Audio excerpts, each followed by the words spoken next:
Alors, bonjour tout le monde. Aujourd'hui, je suis très heureuse de faire une entrevue. Ça fait longtemps que je n'ai pas enregistré d'entrevue pour vous et j'avais envie de vous présenter mon ami Michael Hughes. Salut Michael. Hi. Et Michael, pour vous le présenter un peu, et après on va continuer l'entrevue en anglais parce que Michael parle anglais, habite en Australie. Vous allez voir son super accent australien dans quelques minutes. Donc, c'est le créateur du site Married and Childless avec sa femme Vicky. Il a créé le groupe The Clan of Brothers sur Facebook, qui est un groupe uniquement réservé aux hommes sans enfants par circonstances de la vie. Il est un ambassadeur de la World Childless Week aussi, tout comme moi, et il habite en Australie. Donc, welcome, Michael, and I'm very, very happy you accepted to talk to me today. Oh, thank you, Catherine. It's always lovely to spend time with you, particularly because I love listening to you speak French. Thank you, Michael. So, Michael, I reached out to you because, as you know, Father's Day is coming up pretty soon in Canada. And I know for childless men, this can feel like a big hurricane that is going to come in their lives during this specific day, which is a very triggering day for these men who wished they were fathers but are not, either men in couple or single men. So as I was preparing for this interview, I just wrote down, yes, it feels like a big hurricane coming into your life. And when a hurricane comes into your life, actually there are three stages. There's the before, there's the during, and there's the after you have to take care of. Mm-hmm.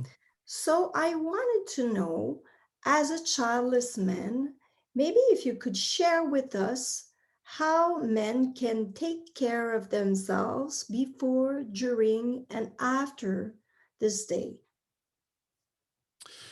Yeah, it's I speak from my own personal experience where I tend to prepare by having something to do.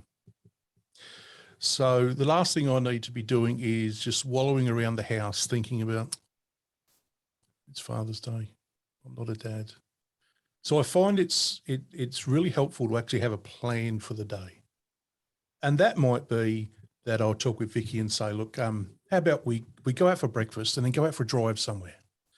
And that's for me, that's a really happy place because our lives are so busy. We get to spend time together and actually have no other distraction, and we can chat about life and some future plans. So I try to make it a very positive thing. And also, if let's just say that I have to be on my own that day for some unknown reason, I will probably still go out in the car as a way of escaping the day. Mm-hmm. And then I will usually, one of the things I like to do is sing in the car. Well, actually, I don't sing in the car. I perform in the car, but I don't think people would agree with me if they heard it. But for me, that's a positive thing that I'll look forward to on a day like that. So I try to distract myself. I have a plan to distract myself. But then, of course, what that also does is on the day, it also prepares me for the things that I've got to do. And I shouldn't say it like that, but the other responsibilities I have. So my dad is still alive. And so I find that having my plan of doing something positive, mm-hmm. you know, for other people, that might be going for a run, going for a swim, going for a bike ride, motorbike ride. It could be many, many different things. Mm-hmm. But what that then does is sets me up to go and see my dad, mm-hmm. because I need to keep that visit short. And I've learned over time that I shouldn't feel guilty about that, because that is about self-care, and that is about I for those who think men aren't triggered, we are. And that's what triggers me, is I go to see my dad and I think to myself, I'm not going to have my child come and see me. And so I try to keep that short and sweet. So I, go and see my dad. We have some time together, and then I leave. And that I will be honest and say, after I've left, I do feel that some of that positivity has left me, because, I'm very mindful about what I don't have. But I've learned now that that's okay. That's just a phase of this day. So if I'm not feeling the best afterwards, that's okay, because I know that the storm will pass and tomorrow will be probably a better day. So yeah, I don't beat myself up. I don't hold the guilt. And so, I care for myself afterwards in that respect. Does that make sense? Oh, yes. Two words come to my mind. Planification and then self-care. Yeah. Planification, I would say, and acceptance.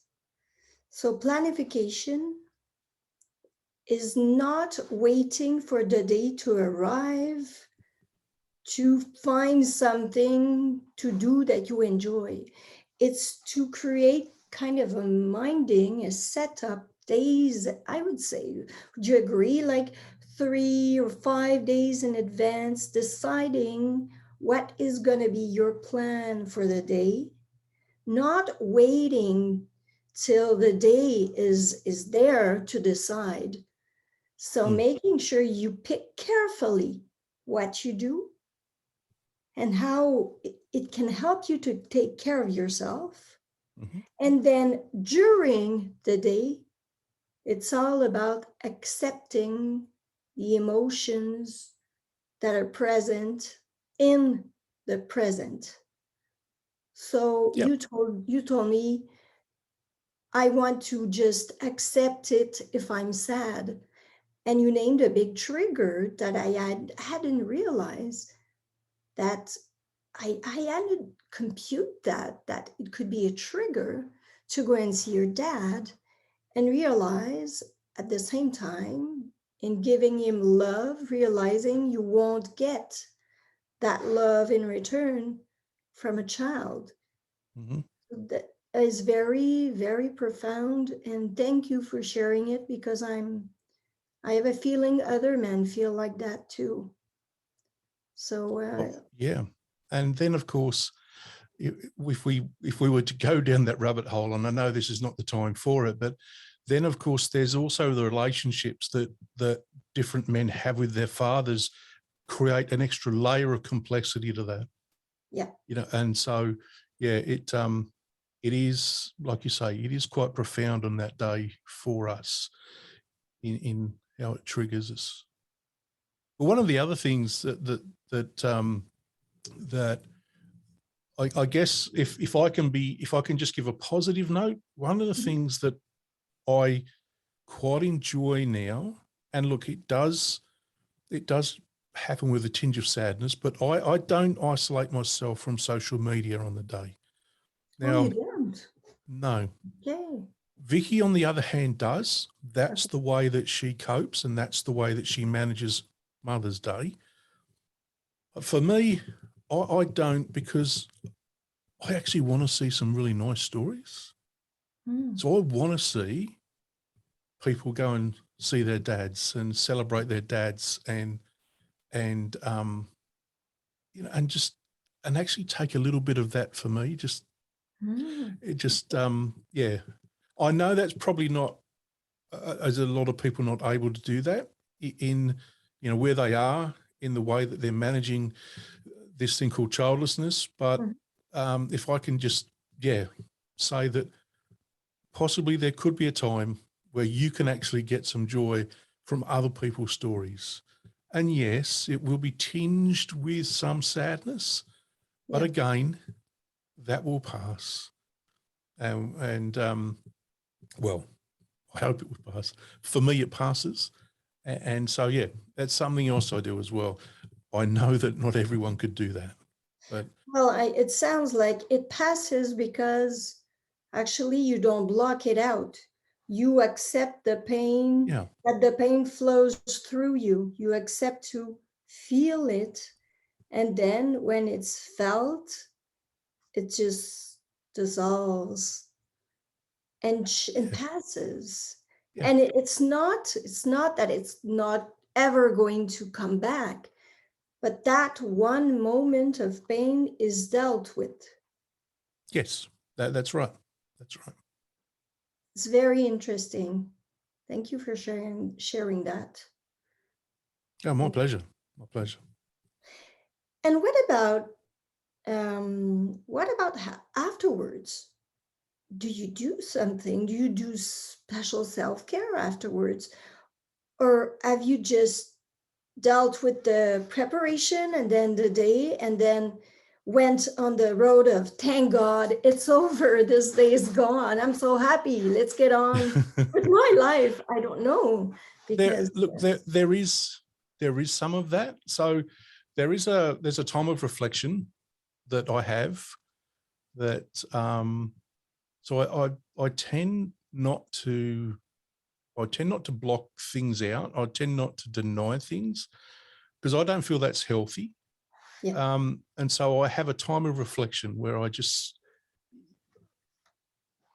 think about, I think about my dad, I think about me,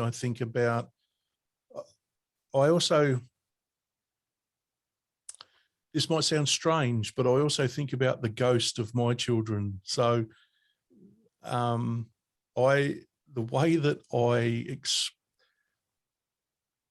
it's really weird, I know, but I also reflect on, what could have been, what my children would have been like, or our children would have been like. So it's a really, I have a time of reflection where I think about these things. And so I think what that allows me to do is then it helps with the coming to terms with the situation that Vicky and I have. But then, yes, there is a celebration where survived another one. It's gone. Thank God. Let's move. Let's move on. So, yeah, and I don't see that as bad. I can imagine some people might feel some guilt around, feeling, a relief that day is gone. Mm-hmm. But it's they might feel that they're disrespecting their dad because, they feel this way. And I would suggest, well, no, it's just, it is, you need to recognize, like you say, it's like a hurricane. It's a tumultuous time. It's a whole mix of emotions, and you are allowed to feel relief once it's over. Mm-hmm. It's a natural human, emotion to feel that relief and think, oh, it's past. Yes. I found the part where you talk about what you talked before about social media exposure very interesting, because I know for childless women, social media is a very, very, very big triggers comparison, has an effect on self-esteem, and triggers shame. And I find the way you talk about it very, very interesting, in the way that you invite men to test it, test themselves. Just go on social media and look at how it makes you feel. And if it drags energy from you or it makes you more sad, well, it's probably not a good thing for you.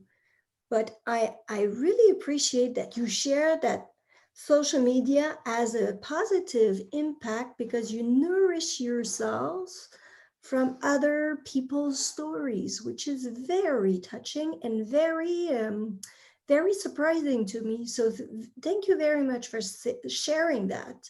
That is very important. Well, thank you. And I actually quite like that statement you said where, I'm nourishing myself from other people's stories. So I might have to steal that from you, Catherine, sorry.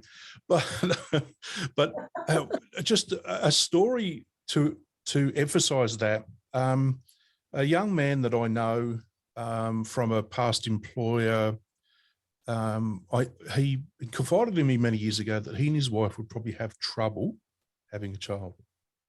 And so immediately I felt an affinity with this young fella because I just thought, I know what you're going to have to go through here. And I since left that employer. I work for someone else, and we do keep in contact a little bit over social media, but life always takes you in different directions.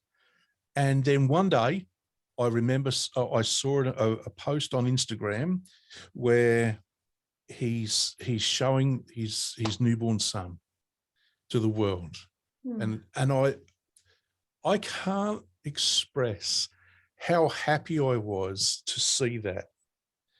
And so look, I'm telling you this story because I hope that other guys out there can get some inspiration from this and think, okay, there is some positive will come from this. Anyway, so I got straight on the phone, still had his number in my phone. I rang him and I said, mate, I am over the moon. This has made my day to see this photograph. And of course, yes, there was a tinge of sadness that sat there because it wasn't me. But it was so nice to see. And I wanted to tell him how happy I was for him. And he knew what that meant as well. Yeah. To get a call from me to congratulate him. And I think it's these things that can nourish us. Now I understand that some people would find that very difficult right now, but I'm 55. We are 15 years post trying to have children. Yeah. And if I can be some sort of role model for people, then that's why I tell these stories, because it's not all doom and gloom. Yes, and this story actually is full of hope because it just shows you can interact with the joy, with feeling at the same time the joy for the other and the pain for yourself, and it's okay. Yep, it that's doesn't right. it doesn't make you a bad person. No. It's just a human experience, and it's okay to feel this ambivalence. And with the grief work and the time, I think there's more joy than pain, but it's not always picture perfect. I'm sure sometimes it's the pain that takes the bigger place, and it changes. We know how unpredictable grief is and how long this specific grief is to do. So it's very, very, very interesting what you told us about that story. So Michael, I'm going to leave you now. And first of all, I want to thank you so much for sharing these thoughts with me again. It's not the first interview you give to me, and you're always up for it, always ready, always answering super fast. So I really, really appreciate it. And I'm repeating that Michael runs the website Married and Childless, the Facebook group for childless men, the Clan of Brothers, and he's also an ambassador of the World Childless Week. So we're going to see each other again in September, Michael. I can't wait. Yeah, it will be a pleasure to join you in being an advocate for childless men and women. Oh, thank you, Catherine. As I said, I really enjoy spending time with you. So thank you. Take care. You too.